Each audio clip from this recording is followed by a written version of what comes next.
What we're talking about today, by the way, welcome to the Brandon Gomez Show. Okay. Oh, okay. All right, you're famous now.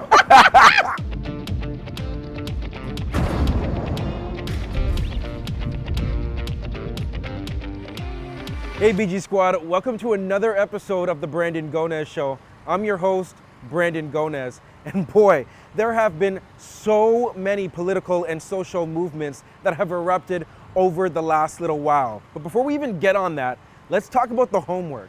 I need you to make sure you subscribe to this channel right now. Hit that notification bell and follow us on all of our social media, okay? Goodness. Let's get back to where we are, because here we are at Nathan Phillips Square, right in front of Toronto City Hall. And this is where we've seen Black Lives Matter protests, anti-Asian hate rallies, Indian farmers protests. I mean, just this past week, we saw pro-Palestinian rallies and even people protesting the lockdowns across this country. It really feels like so many people are waking up, not being afraid to take action and to stand up. But why is this happening now? And are people more woke now, more than ever? It's time for your voice, for the people, by the people.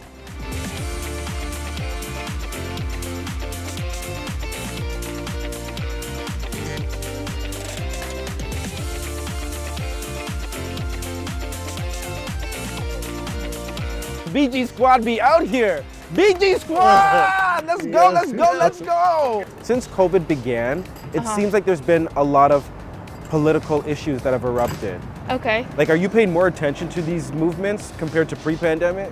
I would say so, of course. I feel like we are being bombarded on a daily basis. With everything like shut down, people have more time to be at home to see what's happening on social media. I think social media has just made it so you can be aware of just a lot more movements that are going on, or just like more voices that maybe wouldn't be represented typically. Is there a particular social justice issue that you've really grasped on, that has really caught your attention? The closest to my heart would be Black Lives Matter. Black Lives Matter. I think Black Lives Matter.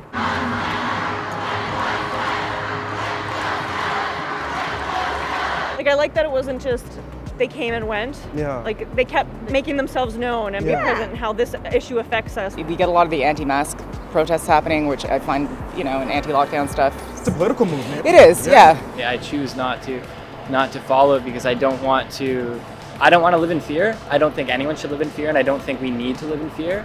What happens if it's people's, if these situations are about life and death, like what we're seeing in the Middle East, for example? Of course, then that would be a bit different if that was something that I was living in. Would you say because we live in a country like Canada that is quite peaceful, and we don't have to worry about certain aspects, there's a sense of privilege in not having to be aware? There is a responsibility, I truly believe, as citizens of the world, that we do need to know what is happening to other people of the world, even if it does not directly affect us, because the moment something does directly affect us, we want people to help us. Yeah. We want people to help advocate for change or to call out injustices. Does it feel like it's been more of like a global thing that's been happening? Because usually when these protests are... For sure, right? Think about most of that stuff's happening in the States, and we're doing it here, right? Yeah. Even all that Palestine stuff, we're here doing it so obviously it's global. Each city has their own protests too. It's not just one per place, it's like everywhere. It's needed, especially in Canada as well. Mm-hmm. Our system is pretty corrupt as much as America as well, I think with in Canada, it's so multicultural that issues that affect here, they have families all over the globe that are affected. Just recently there was a protest in Mississauga, and people are showing up and protesting. It's not just Palestinians here, but it's actually all walks of life. It's diverse. We need people to show up and show out. That's the only way we can get attention on this, is by saying we're not happy with what's happening and what's happening in Palestine, what's happening with other social causes. I see a lot of polarizing stuff online. It's really upsetting. Yeah, I think this past year has really shown there's a huge divide in society right now. When you do learn about a certain movement or topic, what happens when you see a friend that might post something that you disagree with? Everyone has their own opinion, and if it's coming from an educated place, okay, that's great. You have your own opinion. Seeing what people post, you can then either go and educate them or sort of like know who your friends are. I have friends who are against the Black Lives Matter. Oh, what do you say to them? I just try to educate them. I didn't stop being their friends. It's not because they were tense, racist or anything. They just didn't see it from our perspective. Things have become so polarized in the sense where if you don't know something about something and you say something that you don't know, fully about, then you're like condemned to earth. And 100%, you should try to gain some knowledge before speaking out. But I think it's also okay to ask questions. So this is why I want this to be a space where people can ask questions, can get educated, can learn from one another, and so we know fully what's taking place, or we're at least hearing all the different perspectives. Brandon. Yeah. And brand like BRANDON? You got it, yeah. Okay, thank you. And then GON? ES? EZ. Cool, thank you. You got it? Yeah. Yeah! Yes, listen, real one. She a real one. I'm gonna buy her coffee next time. Facts, there are so many political and social movements that deserve our attention, but there may actually be some political situations that might be flying under our radar. Like, did you know that Canada has actually found itself in the middle of a messy situation that was originally between America and China? And one of the reasons why we got here is because Canada arrested an executive from one of the largest Chinese companies in the world, Huawei. Here's a bit of background. A New York court issued an arrest warrant for Huawei's chief financial officer, Meng Wanzhou. This is not simply a case about the arrest of one woman or just one company. A Vancouver judge has released Meng Wanzhou after guarantors put up millions for bail, and she agreed to pay for 24/7 monitoring. Meng allegedly committed fraud by lying to banks. The decision is likely to sour Canada's already bad relations with China.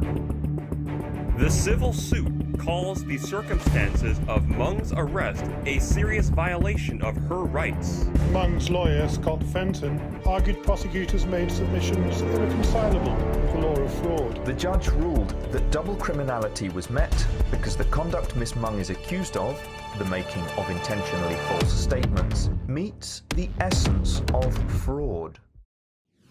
Ali Khan, thank you so much for joining the Brandon Gonez Show. We're very excited to have you here. Thanks for having me. You know, there's so much to talk about when it comes to Huawei and your CFO, Meng Wanzhou, and what has taken place. And I'm so happy that we have this platform to kind of provide some clarity for Canadians and people all across the world. But I want to start off with Huawei itself, because for many Canadians, it's a new brand that they're being introduced to. So what is Huawei, and is there a Canadian comparison to provide that extra perspective for Canadians? Sure. So look, Huawei was, it's a Chinese company. It's founded in 1987. In terms of size, we're about the same size in terms of revenue as Microsoft. So we're a Fortune 50 company, $140 billion in revenue. What we sell in Canada would be things like smartphones and the infrastructure that you put inside the cell phone towers. And if you were to take a random 10 cell phone towers from anywhere in Canada, break them apart, you'll find that there's Huawei gear in the majority of them. So it's basically safe to say that Huawei is a massive telecommunications company. Absolutely. So we're, in terms of smartphones, we used to be one of the top 3 behind Apple and Samsung. Now we're sort of in the top 5. And in terms of the sort of the wireless infrastructure that you put in the cell phone towers, we're in the top 3. We're actually number 1. Let's also talk about the facts and the reality. Huawei has been in the news, right? Yeah. For many reasons, including what happened to your CFO, Meng Wanzhou, and the arrest of her right here on Canadian soil. And we're going to get to that because we're going to get open and honest. But I want to start off by painting the picture of how important is Meng to Huawei? Extremely important. So she's a CFO of our company. She's the daughter of the founder. She's a member of our board of directors. She signs off on our financials. So in terms of the range of Huawei issues that we deal with on sort of a global basis, and certainly on a Canadian basis, she's priority 1. Is there a Canadian comparison? Would Meng kind of be like a Galen Weston, the CEO of Loblaws? I think that's about right, right? In terms of an iconic business executive, well known to most Canadians, she would be that equivalent, in China. If you were to look for kind of, let's say, an American example, I often describe her as sort of being like the Sheryl Sandberg, of Facebook. She's sort of, she's like the Sheryl Sandberg of China. There's been so much interest in this case, a lot of media coverage, a lot of people trying to figure out what exactly transpired. So I want to get into the arrest of Meng back in December of 2018 because it happened right here on Canadian soil at the Vancouver airport. Can you help paint the picture, walk me through what actually happened on that day?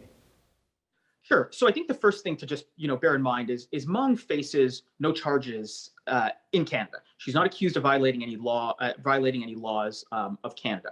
The charges against her stem from the U.S. under the former administration of Donald Trump. Essentially, they filed charges against her in secret, and while she was transiting through Vancouver airport in December of 2018, they got Canadian officials to arrest her. Then in terms of the Canadian connection, the arrest itself, this is something out of Training Day, right? Something out of Serpico. It's like a master class in how to violate someone's rights. She wasn't given a lawyer. She was questioned, interrogated for 3 hours without counsel. Her electronic devices were seized and searched. The passcodes were shared with the FBI. And then after that, there was a cover-up where one of the key RCMP officials involved in her arrest fled Canada, lawyered up, has refused to come back, refused to testify, and one of the key border officials involved in her detention issued instruction to her staff saying, stop taking notes. Whose decision was it to arrest Meng at the Vancouver airport? Was it the Canadian police, decision, or were there external factors at play here? So first and foremost, this is a political prosecution that stemmed from the U.S. and the administration of Donald Trump. And they relied on a Canada-U.S. extradition treaty to essentially force Canada's hand, to put Canada in a position where the government of Canada felt it had no choice but to arrest her to comply with this treaty.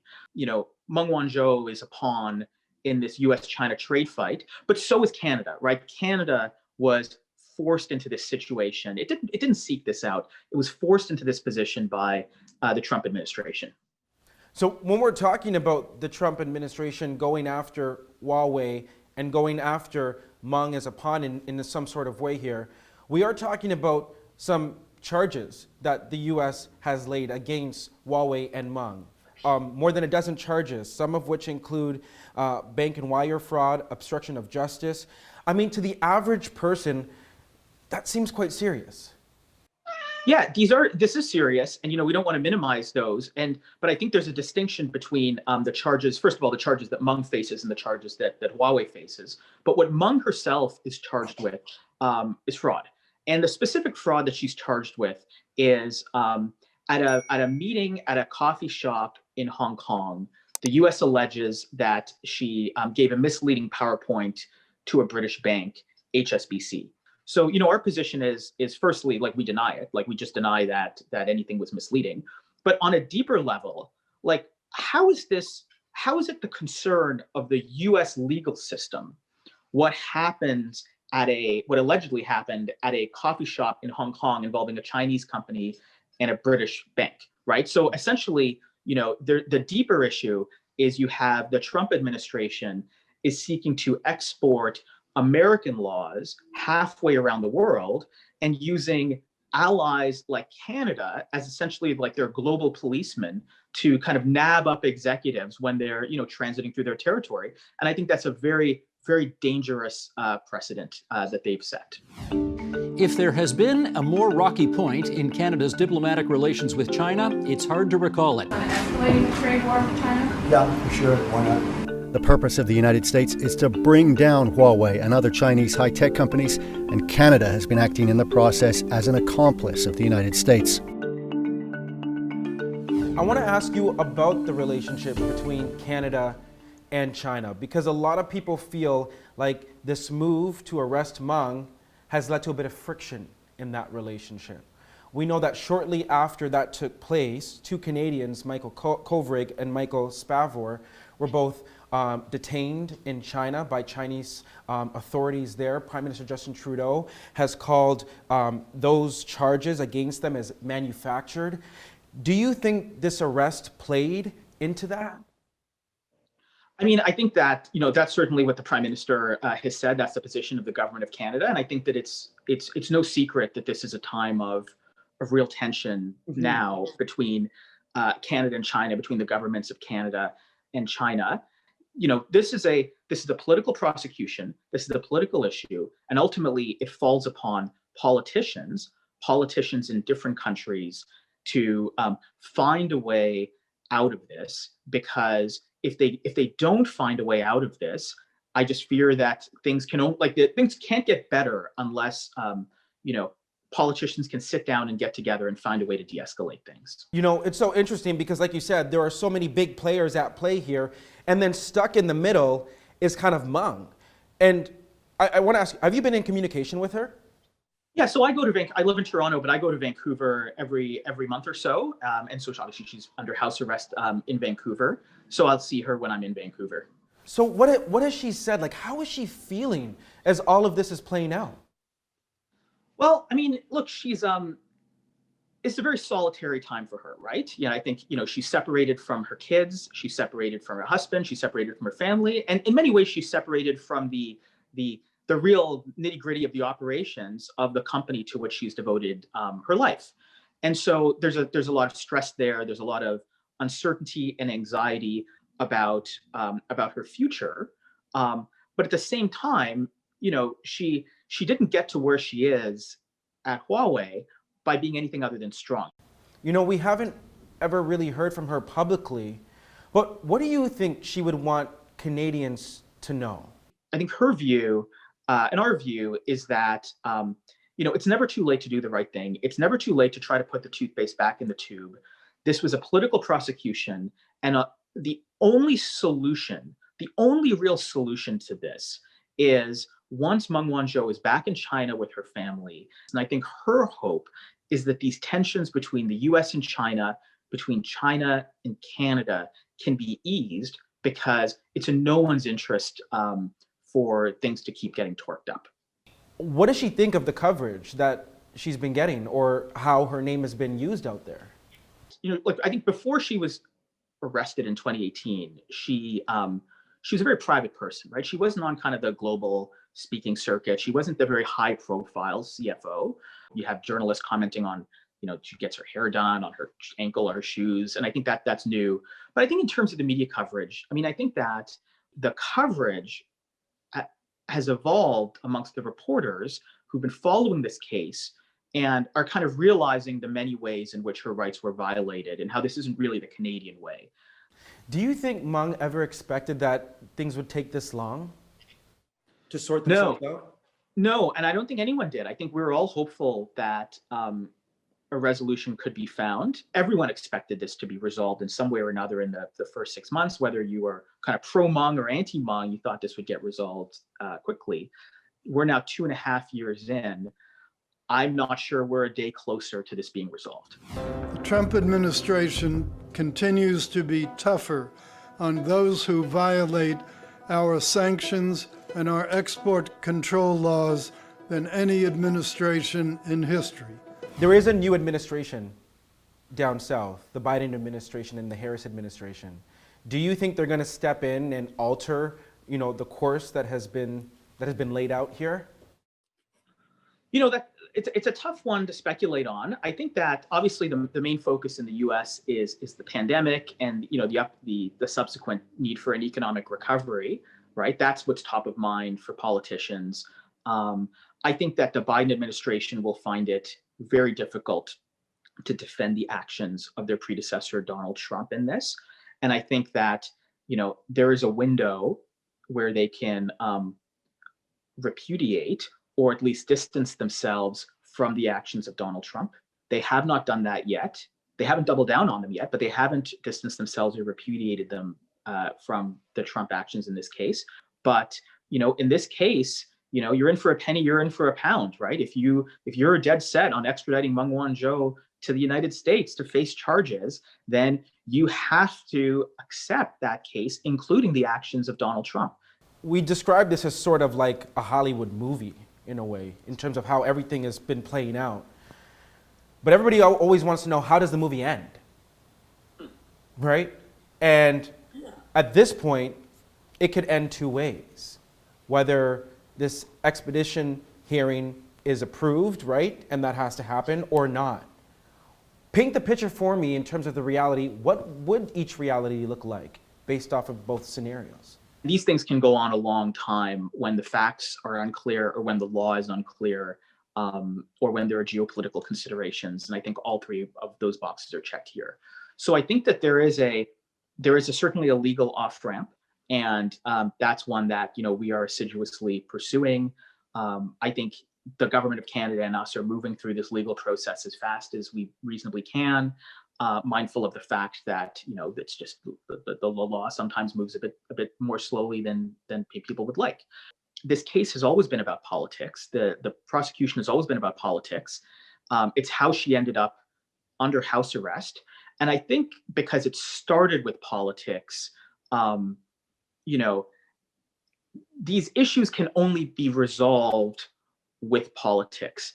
And that is going to have to happen in Washington, D.C. It's going to have to happen in the United States, because that's where this all started under the Trump administration. Hey, Alican, we really appreciate you providing that extra perspective for us. And thank you so much for joining us here on the Brandon Gona Show. Thanks for having me. Alrighty, take care. Listen, it's a big story that a lot of people are following. And we're going to continue following it too, because it continues to unfold. Speaking about stories, if there are any that you want us to look into, make sure you send us an email, news@brandongonashow.com, because just in case you didn't know, we have this new production. It's called News You Can Use. And it's a vibe. More of a vibe than those traditional newscasts. No shots, just saying. Check us out Tuesdays and Fridays right here on this YouTube channel. And BG Squad, I say this every single week. We love you for watching, but before you even turn off those screens, make sure you subscribe to this channel, click that notification bell, and follow us on all of our social media. See you same place, same time next week.